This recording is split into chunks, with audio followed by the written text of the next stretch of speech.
The question I'm going to be dealing with today is, will we have to redraw the flood map of Northern Ireland if the Environment Minister Sammy Wilson continues to refuse to acknowledge that human activity is a contributing factor in climate change? The recent flooding which devastated much of Northern Ireland on the 16th of August were amongst the worst in living memory. A month's worth of rain fell in just one day, overwhelming the capacity of flood defence systems and giving many people little warning before their homes and property were destroyed by floodwater. Yet, despite the fact that it is accepted worldwide that such floods are to become more frequent in the future due to climate change as a result of man-made global warming, our so-called Environment Minister Sammy Wilson tried to turn the floods into a flat earth debate about whether man really is responsible for global warming. If we do not accept that global warming exists, we will be unprepared for the severe weather conditions we are due to face more often in the future. The number of properties within the floodplain in Northern Ireland is estimated at 63,000, and it is further estimated that approximately 50% of these are defended by flood defences. In the period up to 2025, the Regional Development Strategy provides for 250,000 increase in the housing stock from the year 2000 level of just over 630,000. Most of this development is expected to be accommodated through urban redevelopment and through urbanisation of an additional 78 kilometres square of undeveloped land. Flood risk mapping is essential to support the regulation of this and to ensure that future flood risk is not increased through inappropriate development, as has happened in many cases thus far.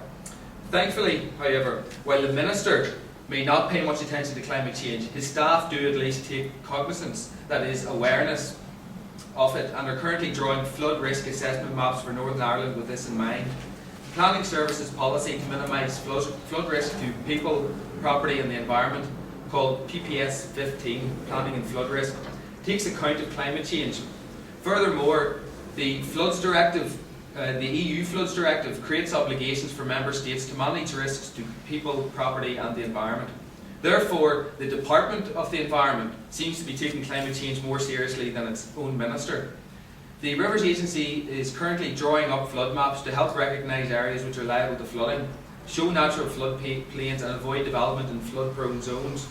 Unfortunately for many in such areas already, it may be used by insurance companies as a means of zoning their policies according to flood risk.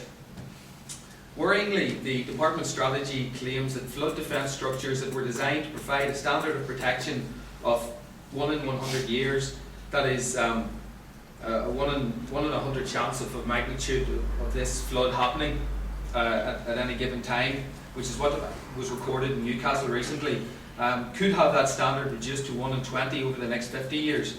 So these floods could be happening 5 times more often and obviously much more intensely. In fact, Councillor Enright was telling me that in Down District Council it was reported that there have been 3 1 in 100 year flood events and 1 in 500 year flood events this year. And despite the fact that's actually statistically impossible, it just goes to show the intensity of the threat that we're facing.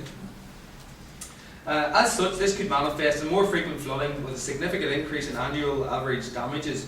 The strategy therefore involves the production of maps at 3 different epochs: present day, 30 years from now, and then 100 years into the future.